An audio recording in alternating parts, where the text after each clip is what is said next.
Ouvrez le banc.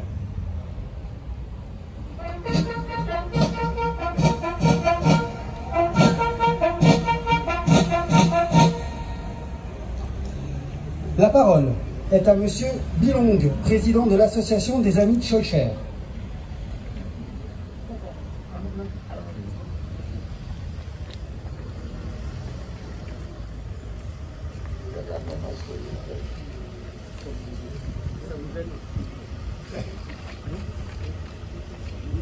Monsieur le maire, Madame la députée, Messieurs et Madame les élus, chers souverains et souverainaises, en ce jour du 10 mai, nous fêtons ici et maintenant, devant cette stèle inaugurée il y a plus de 20 ans par votre serviteur que je suis,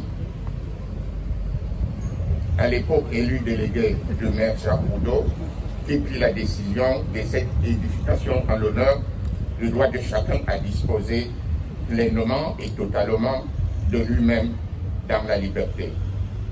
L'égalité et la fraternité s'enchaînent et Bayon. Pas M. Bayon.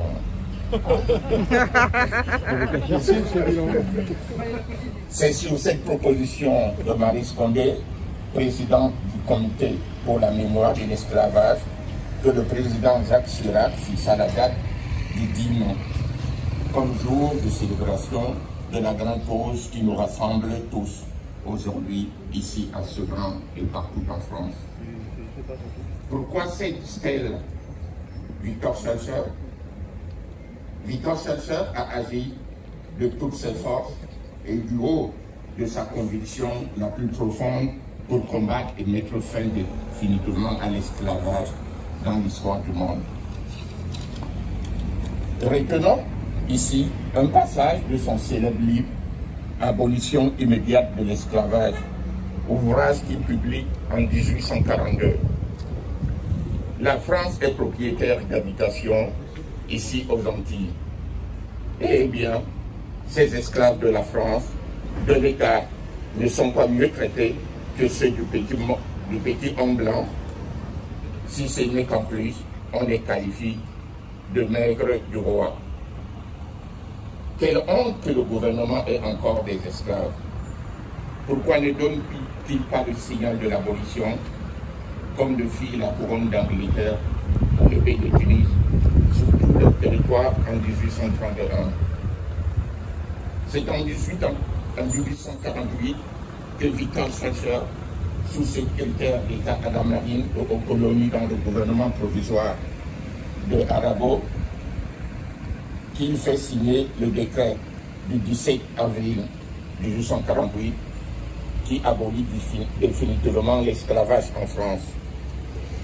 En ce sens, il referme la boucle qui fut majestement ouverte par la Révolution française. Schœlcher poursuivra ses combats humanistes en réclamant l'abolition de la peine de mort, le droit au travail et l'intégration des bastonnades dans les bandes. À la fin de sa vie, sans descendance, il légua tous ses biens à la Guadeloupe dont il fut le député. Enterré au Père-Lachaise à Paris, son corps fut transféré au Panthéon le 20 mai 1949, en même temps que le Guyanais Félix Eboué, premier noir à y être inhumé.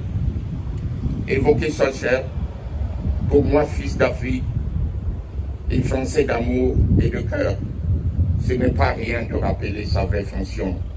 Un homme dont chaque mot est encore une balle explosive. Schœlcher dépasse l'abolitionnisme et rejoint la cohorte des soldats de l'égalité entre tous les hommes, mais sans tomber dans les dictats racialistes qui n'ont pas lieu de citer sur notre belle terre de France. Chers amis, en ce jour de commémoration, organisé par tout le conseil municipal de Sevran, en premier lieu le premier magistrat de la commune, M. Blanchet, maire de Sevran, sachons nous souvenir, nous recueillir et honorer ces grands combats qui forment la France éternelle, celle qui vient du fond des âges et dont nous retenons tout le récit historique.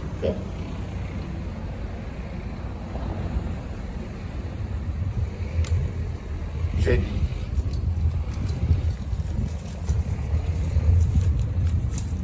Merci.